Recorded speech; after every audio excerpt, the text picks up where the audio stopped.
Hello guys, welcome to our channel. This is Felbeck TV. Today, Team Bex, are we there?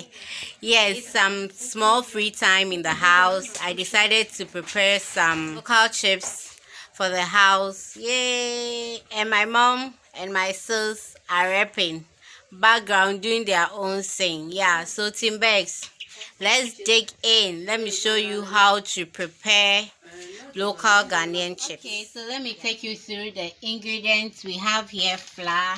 So this is pastry flour. We have two types of flour, the hard one and the soft one. The hard one is for bread, and then the soft one is for cake and pastries. We have some garlic and some onion, your salt to taste, some water to mix, oil for your frying. Basically that's it. Simple. Yeah, so let's dig in. So I normally like to sieve my flour before mixing to take out any granules or anything inside. Yeah. So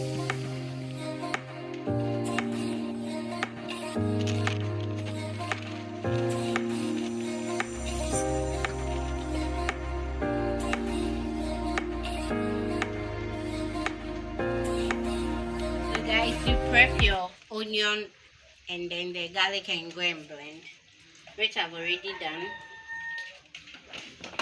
here. And before you pour it inside, you make salt solution, or you can add the dry salt, whichever way, to your flour to taste. Okay. And then you mix it. You mix the salt and the flour. And then you add your garlic. Dig in, make a well. And then you add your garlic and then the ginger. Garlic and onion. And then you mix it. So after this, you add your water little by little so that you don't end up wetting your flour. Yeah. So guys, this is something I decided to learn, so that when you see at times you are home and then you feel like chewing something, you are not hungry, but you just feel like chewing on something. So this is something that I learned, so that during my free time I can make it, and anytime I feel like chewing something I can just dig in. And then you can also do it for your kids anytime as a snack when they are going to school and all that, instead of the sugary biscuits on the market. Yeah. So guys, you continue kneading your flour from the well that you dug little by little.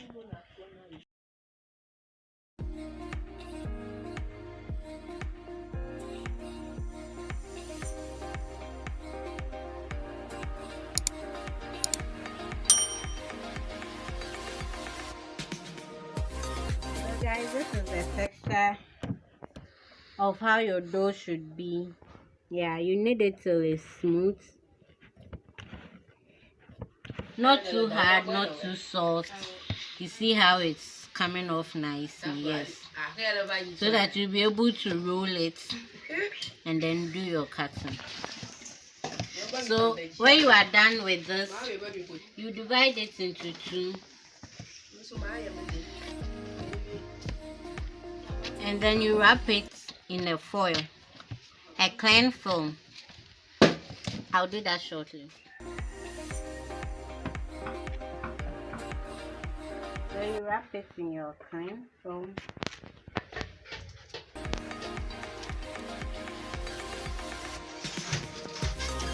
For it to rest a little, and then you start kneading.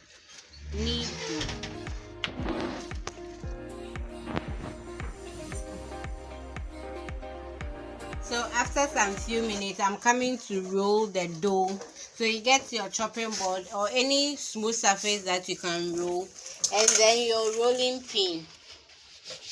You should have some flour around to be sprinkling it on the dough whilst you roll, so that it won't stick. So this is what I'm talking about.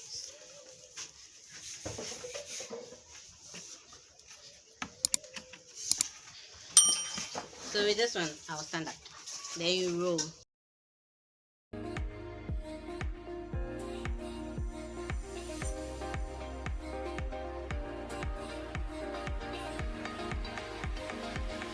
when it starts sticking to your rolling pin, it means you have to wrap some flour on it and then you go again.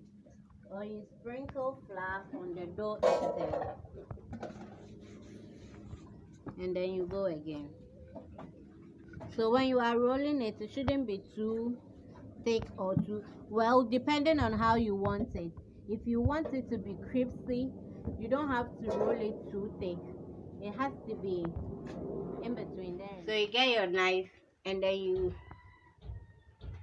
go this way.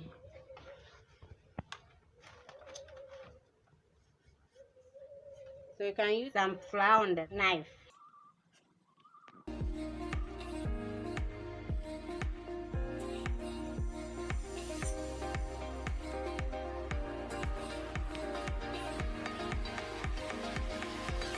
So when you pick it, and then you cut it with the scissors to the shape you want it. So how slim you want it to be, how big you want it to be, you cut it with your scissors. So you repeat these steps for all the dough.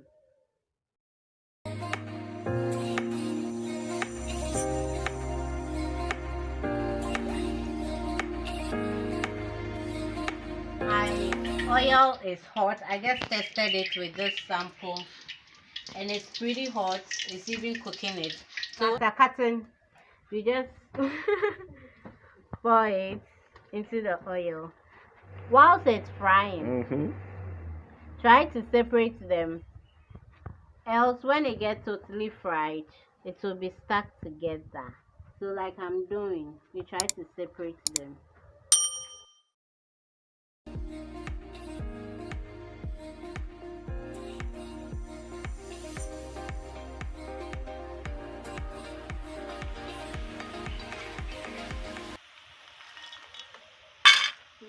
Can you hear the sound?